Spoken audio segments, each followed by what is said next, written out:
Hola, soy el padre Tristán Gelonch, misionero en Italia. Hoy, 10 de septiembre, martes de la 23ª semana del tiempo ordinario, leemos el Evangelio según San Lucas, capítulo 6, versículos del 12 al 19.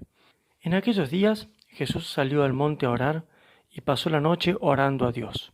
Cuando se hizo de día, llamó a sus discípulos, escogió de entre ellos a 12, a los que también nombró apóstoles: Simón, al que puso el nombre de Pedro, y Andrés su hermano, Santiago, Juan, Felipe, Bartolomé, Mateo, Tomás, Santiago el de Alfeo, Simón llamado el Celote, Judas el de Santiago y Judas Iscariote, que fue el traidor. Después de bajar con ellos, se paró en una llanura con un grupo grande de discípulos y una gran muchedumbre del pueblo, procedente de toda Judea, de Jerusalén y de la costa de Tiro y de Sidón. Venían a oírlo y a que los curara de sus enfermedades.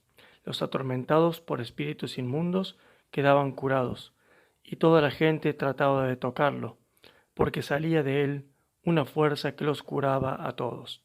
Palabra del Señor, gloria a ti, Señor Jesús. Queridos hermanos, hoy el Evangelio comienza diciéndonos: Jesús salió al monte a orar y pasó la noche orando a Dios. Sobre esto nos vamos a detener, sobre el misterio de la oración de Jesús, para poder nosotros imitarlo. Jesús reza y nosotros también debemos rezar como Jesús rezó.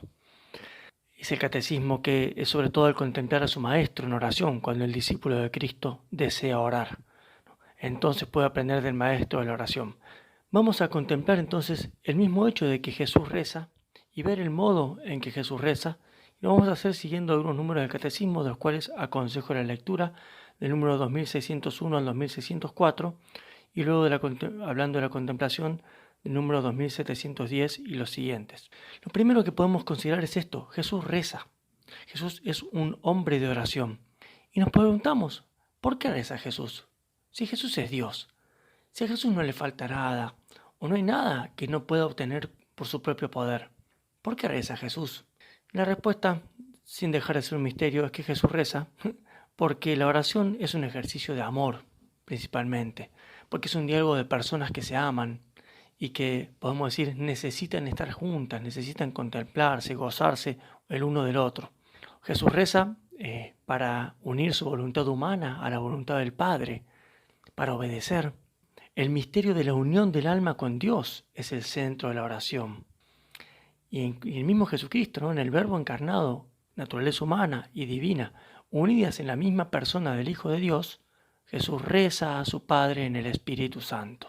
Esto nos hace ver ya que la oración es mucho más que pedirle a Dios por nuestras necesidades, ¿no? Es principalmente esto, una unión de voluntad, una comunión de personas que ejercitan su amor mutuo rezando. Y así también nos lo presenta justamente el catecismo cuando hace notar algunas particularidades de la oración de Jesús.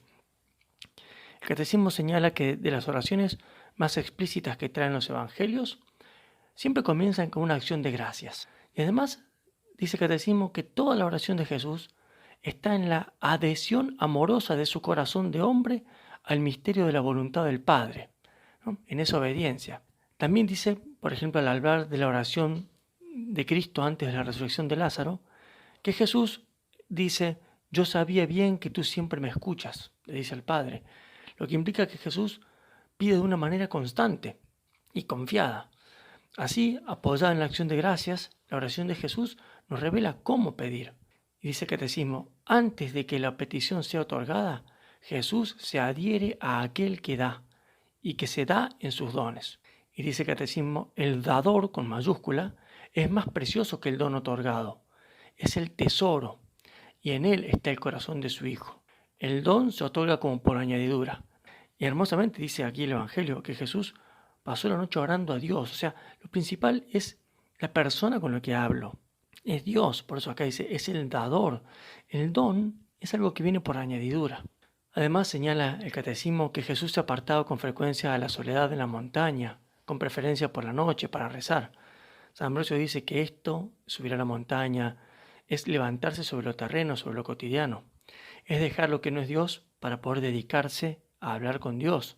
Y el catecismo, cuando habla de la contemplación, dice con mucha fuerza y muy hermosamente: la elección del tiempo y de la duración de la oración de contemplación depende de una voluntad decidida, reveladora de los secretos del corazón. No se hace contemplación cuando se tiene tiempo, sino que se toma el tiempo de estar con el Señor. No se puede meditar en todo momento, pero sí se puede estar siempre en contemplación. El corazón es el lugar de la búsqueda y del encuentro, en la pobreza y en la fe. Y termina diciendo, la contemplación es unión con la oración de Cristo, en la medida en que ella nos hace participar en su misterio.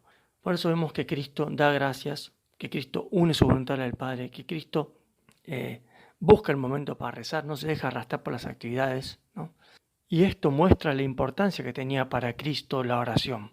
En una entrevista que le hicieron al padre Huela, nuestro fundador, donde le preguntaron por qué había pensado en ramas contemplativas para la congregación, él respondió de un modo tajante: porque pienso que absolutamente todos los problemas de la iglesia se reducen a uno: falta de oración.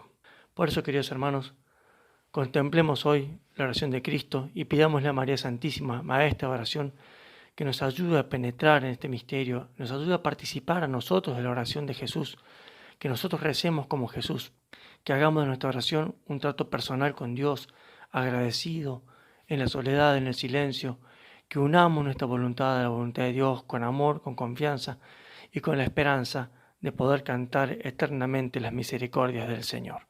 Que la Virgen María los bendiga a todos.